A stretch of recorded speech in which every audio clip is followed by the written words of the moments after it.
Hai, masih bersama saya Mr. Z. Bicara, tentu saja bicara tentang kebenaran berdasarkan fakta, data, dan realita. Teman-teman, terkait dengan fakta-fakta persidangan, terdakwa Nikita Mirzani yang dijerat dengan kasus pidana pemerasan dan juga tindak pidana pencucian uang, sebagaimana dakwaan jaksa penuntut umum yang diselenggarakan di Pengadilan Negeri Jakarta Selatan. Ada isu menarik terkait dengan penangguhan penahanan yang Nikita Mirzani mengajukan surat permohonan penangguhan penahanan, namun ditolak. Mengapa ditolak? Nanti kita bahas ya teman-teman. Supaya tidak menjadi fitnah, saya ingin membacakan sebuah berita langsung dari sumbernya. Dari inilah.com. Hakim tolak permohonan penangguhan penahanan Nikita Mirzani tetap ditahan. Majelis Hakim Pengadilan Negeri Jakarta Selatan menolak surat permohonan penangguhan penahanan terdakwa Nikita Mirzani dalam kasus dugaan pemerasan dan tindak pidana pencucian uang bos perawatan kulit skincare Reza Gladys. Terkait penangguhan penahanan, majelis sudah bermusyawarah dan untuk sementara terdakwa tetap di dalam tahanan. Ujar Hakim Ketua Khairul Saleh dalam persidangan di Pengadilan Negeri Jakarta Selatan. Sebelumnya, surat penangguhan penahanan memang sudah diberikan Nikita Mirzani kepada Hakim Ketua Pengadilan Negeri Jakarta Selatan. Khairul Saleh usai persidangan pemeriksaan saksi pada Kamis 21 Agustus 2025. Dengan demikian, Nikita belum bisa menghirup udara bebas dan tetap akan mendekam di jeruji besi rumah tahanan Pondok Bambu. Kemudian persidangan kembali ditunda dan dilanjutkan pada Kamis 11 September 2025 dalam agenda pemeriksaan ahli dari jaksa penuntut umum lantaran Nikita Mirzani sakit gigi. Pengadilan Negeri Jakarta Selatan hari ini menggelar sidang terdakwa Nikita Mirzani dalam kasus pemerasan dan tindak pidana pencucian uang bos perawatan kulit skincare Reza Gladys secara daring imbas dari aksi demo di Jakarta.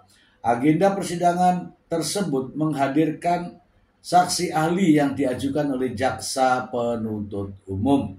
Melalui unggahan akun Instagram Pengadilan Negeri Jakarta Selatan, mereka menerapkan sistem daring untuk seluruh agenda persidangan per tanggal 1 sampai 4 September 2025. Sidang kasus pemerasan dan tindak pidana pencucian uang dengan terdakwa Nikita Mirzani di Pengadilan Negeri Jakarta Selatan untuk membongkar produk Reza Gladys yang tak terdaftar dalam Badan Pengawasan Obat dan Makanan. Dakwaan yang dibacakan oleh jaksa penuntut umum dalam persidangan sebelumnya disebut Nikita Mirzani mengancam Dr. Reza Gladys dan akhirnya membayar 4 miliar rupiah sebagai uang tutup mulut. Disebutkan juga Nikita menggunakan uang tersebut untuk membayar sisa kredit pemilikan rumah KPR. Oke. Kita bahas teman-teman, kita bahas. Nah teman-teman, saya sudah membacakan semua bahwa penahanan tetap dilanjutkan. Surat permohonan penangguhan penahanan Nikita Mirzani ditolak teman-teman. Ya, kita membahas untuk masalah penangguhan penahanan ya teman-teman ya. Alasannya nih. Selain yang menjadi perhatian, yang menjadi alasan pokok, ada beberapa hal ya teman-teman ya. Pertama, kasus ini ancaman hukumannya berat, yaitu 20 tahun penjara. Itu alasan yang pertama. Yang kedua, sidang terhadap terdakwa ini sudah memasuki perkara pokok. Oke ya. Kemudian, alasan utama dari penahanan adalah dikhawatirkan melarikan diri, dikhawatirkan menghilangkan atau merusak barang bukti. Kemudian yang ketiga adalah dikhawatirkan mengulangi perbuatannya. Kan begitu ya? Oke. Sekarang terkait dengan permohonan penangguhan penahanan, kira-kira nih, apakah terdakwa melarikan diri? Ya kalau melarikan diri mau kemana? Gitu kan? Masih bisa lah dipertimbangkan. Yang kedua, apakah kan begitu? Apakah terdakwa akan menghilangkan atau merusak barang bukti? Ya tentu saja, karena masih ada yang dicari dalam proses pembuktian di pengadilan. Apa itu? Uang senilai 600 juta rupiah belum ditemukan teman-teman, belum ditemukan, sehingga dikhawatirkan Nikita Mirzani juga bisa saja ya akan menghilangkan barang bukti atau merusak barang bukti dan sebagainya. Inilah yang menjadi alasan. Uang 600 juta masih belum ditemukan. Oke ya. Kemudian yang ketiga adalah mengulangi perbuatannya. Apa yang mengulangi perbuatannya? Yaitu melakukan pemerasan atau pembulian atau doxing atau apapun dengan melalui ITE. Karena ini kan undang-undang ITE nih ya. Sehingga teman-teman, dasar-dasar alasan-alasan terkait dengan penahanan permohonan Nikita Mirzani jelas ditolak oleh hakim, ya karena itu tadi. Jangan sampai dikabulkan, ada di rumah, ya meskipun tetap sidang, tetapi dikhawatirkan akan mengulangi perbuatannya. Apa perbuatannya? Yaitu tadi dengan HP bisa saja, ya kan? Kemudian ya meskipun sudah diakui Nikita Mirzani menerima uang 4 miliar rupiah dalam penyitaan barang bukti, jaksa penuntut umum menyampaikan bahwa uang yang disita hanyalah 3,4 miliar rupiah. Lantas kemana uang 600 juta? Itu barang bukti, itu bukti yang belum jelas sehingga hakim masih mempertanyakan itu dan menolak permohonan penangguhan penahanan. Itu ya teman-teman ya, kira-kira alasan-alasan mengapa hakim menolak permohonan penangguhan penahanan. Isu yang lebih menarik juga teman-teman ya, beberapa waktu sidang lalu Nikita Mirzani sempat menyampaikan di depan persidangan terkait hadirnya ahli hukum pidana, ya kan? Nikita mengungkapkan seolah-olah nih ya ada pesan dari Presiden Prabowo Subianto terkait dengan justice kolaborator. Teman-teman, apa itu justice kolaborator? Adalah terdakwa, tersangka, atau pelaku yang bekerja sama dengan aparat penegak hukum untuk mengungkap, membongkar kejahatan yang sedang dipersidangkan. Namun untuk menjadi justice kolaborator tidaklah mudah. harus ada syarat-syaratnya. Pertama, dia harus mengakui kesalahan atas kejahatan tersebut. Kedua, dia bukanlah pelaku utama. Ketika mau mengungkapkan secara terbuka terkait dengan kejahatan yang sedang ia lakukan. Nah, sekarang kita ungkap nih. Satu.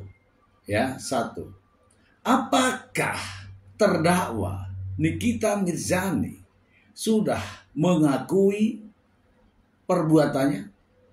Sudah mengakui kesalahannya? Sampai saat ini belum, teman-teman. Sehingga menurut pendapat saya tidak pas, tidak tepat kalau Nikita Mirzani mengajukan sebagai justice kolaborator.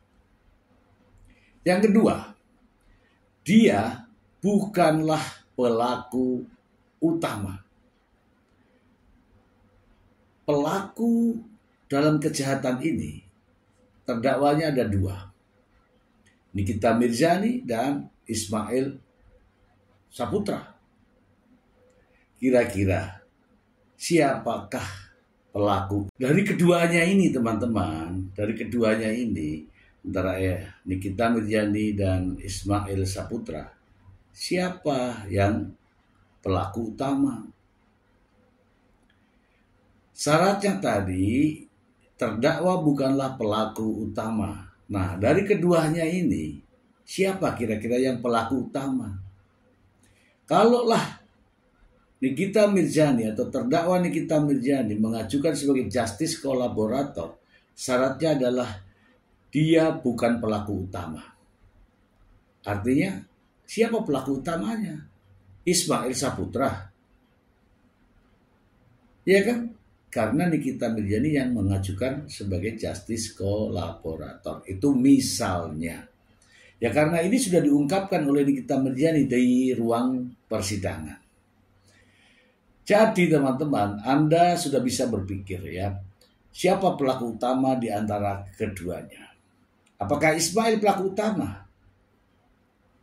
Ternyata Ismail Marzuki hanya menerima uang 30 juta rupiah. Sementara masih ada 3,97 juta. 3 miliar. Ya, 3,3970 juta rupiah. Jadi siapa yang pelaku utama? Ya kan? Oke, teman-teman. Kemudian yang ketiga. Dari apa yang saya sampaikan tadi, yang ketiga adalah ada keinginan untuk mengungkap persoalan ini, permasalahan ini.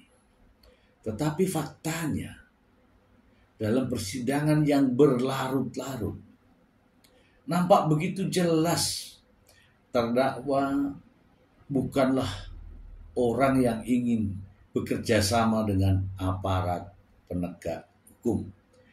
Jadi teman-teman, 3 syarat ini untuk menjadi justice kolaborator tidak terpenuhi. Oke? Terkait penahanan terhadap Nikita Mirzani, teman-teman, dari proses penyidikan, penuntutan, dan peradilan, sejujurnya jumlah waktu penahanan adalah 200 hari, teman-teman. Namun, pahamilah bahwa kasus ini adalah kasus berat.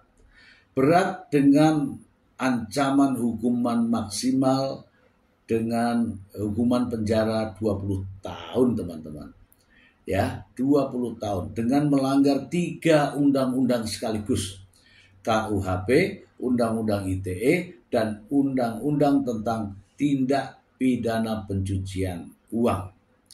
Terkait dengan perpanjangan ini memang ada peraturan khususnya, yaitu perpanjangan yang dilakukan oleh pengadilan tinggi.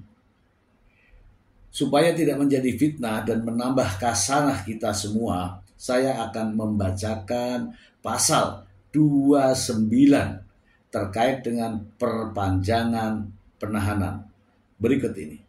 Pasal 29 KUHP ayat 1. Dikecualikan dari jangka waktu penahanan sebagaimana tersebut pada pasal 24, 25, 26, pasal 27 dan pasal 28 guna kepentingan pemeriksaan, penahanan terhadap tersangka atau terdakwa dapat diperpanjang berdasar atas alasan yang patut dan tidak dapat dihindarkan karena a.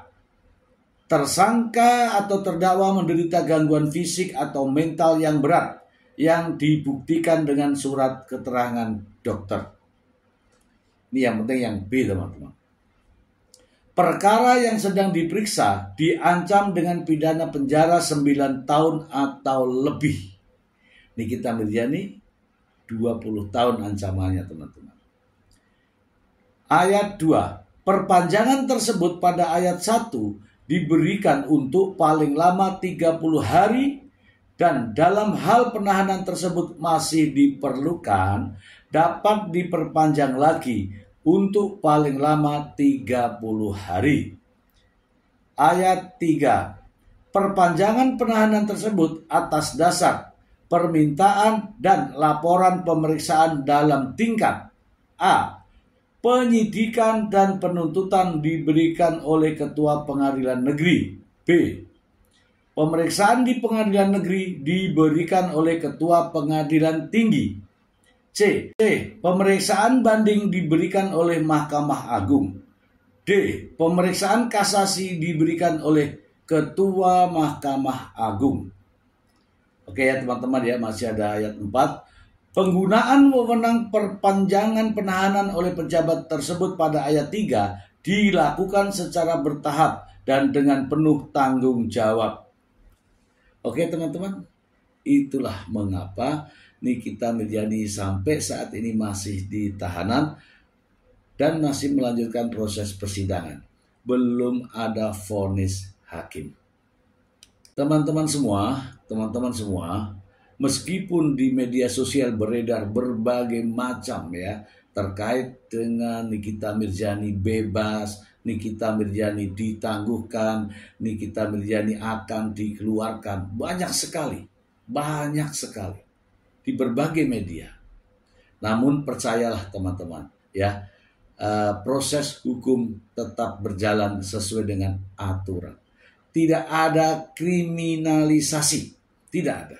Semua ini berdasarkan fakta-fakta hukum dan fakta-fakta persidangan. Tidak ada rekayasa. Masalahnya sekarang, ini terdakwanya adalah public figure. Yang dikatakan sebagai public figure adalah perbuatan, perilakunya patut dicontoh. Nah sekarang, apakah perilaku terdakwa patut dicontoh? Apakah bisa dicontoh sebagai seorang public figure? Itu semua tergantung Anda, bagaimana Anda menilainya. Itu saja kawan-kawan, semoga bermanfaat. Terima kasih. Bye. Penahanan Nikita habis, harusnya. Namun ketika saya teliti data di SIPP PN Jakarta Selatan, ternyata ada penambahan penahanan luar biasa. Kenapa disebut luar biasa? Karena pengadilan tinggi ikut campur. Pengadilan tinggi menambah 30 hari lagi. dan ditandatangani oleh pengadilan tinggi kewenangannya untuk menambah perpanjangan penahanan Nikita. Jadi harusnya 14 September, ternyata ada perpanjangan dari 15 September sampai 14 Oktober. 14 Oktober itu terakhir, nggak boleh lagi. Jangan orang ditambah-tambah dong. Ini saya kesel ya teman-teman. Bayangkan di kasus Nikita ini, maksimal penahanan di penyidik adalah 120 hari. Dihabisin sama penyidik 120 hari. Nikita ya di penjara 120 hari oleh penyidik. Lantas kemudian tahap 2 diserahkanlah terdakwa ini ke jaksa, disebut tahap 2 ya. Itu maksimalnya di penjara 50 hari. Dihabisin 50 hari itu. Makanya kelihatan lama kan kita, karena batas-batas waktu penahanan yang sesuai dengan peraturan perundang-undangan dihabisin semua. Sama penyidik dihabisin 120, sama jaksa dihabisin 120. Nah sekarang di pengadilan kita dipertontonkan seharusnya 30 hari 30 hari oleh PN. Lantas kewenangan pengadilan negeri juga untuk memperpanjang 60 hari sampai 14 September 2025. Seharusnya begitu. Diperpanjang lagi. Penambahan penahanan luar biasa. Pengadilan tinggi yang tanda tangan ditambah lagi 30 hari, luar biasa, subhanallah. Untuk Nikita kuat. Ini apa-apaan sih? Cuman pasal 27B ayat 2, pasal 369. Lantas seperti ini kriminalisasi terhadap perempuan. Dan kalian perempuan Indonesia, kalau kalian nggak bersatu, gimana nasib kita semua teman-teman? Perempuan ini harus bersatu. Saya juga ibu 3 orang anak, laki-laki semua. Nikita juga ibu 3 orang anak. Masa kita nggak punya hati sama sekali? Jangan lagi, karena Nikita begini-begini. Ini persoalannya bukan karakternya Nikita. Ini adalah persoalannya perkara. Alhamdulillah. Jadi gini, kalau penangguhan diterima artinya Nikita bebas pulang. Jadi kalau mau datang sidang baru datang gitu. Saya mau kita kasih kabar itu. Awal September ya Kak Sil? Iya. Awal September kan Kak Sil? Alhamdulillah. Tanggal 4. Oke. Kasil, Alhamdulillah. sudah fix itu Kasil. Iya. Kasih lah satu udah. Kasil, Iya. Kasil. Ini infonya katanya penangguhan Nikita Mirzani di ini Kak. Diterima Kak. Iya. Itu tadi udah dikasih tahu Bang. Diterima Kasil penangguhannya.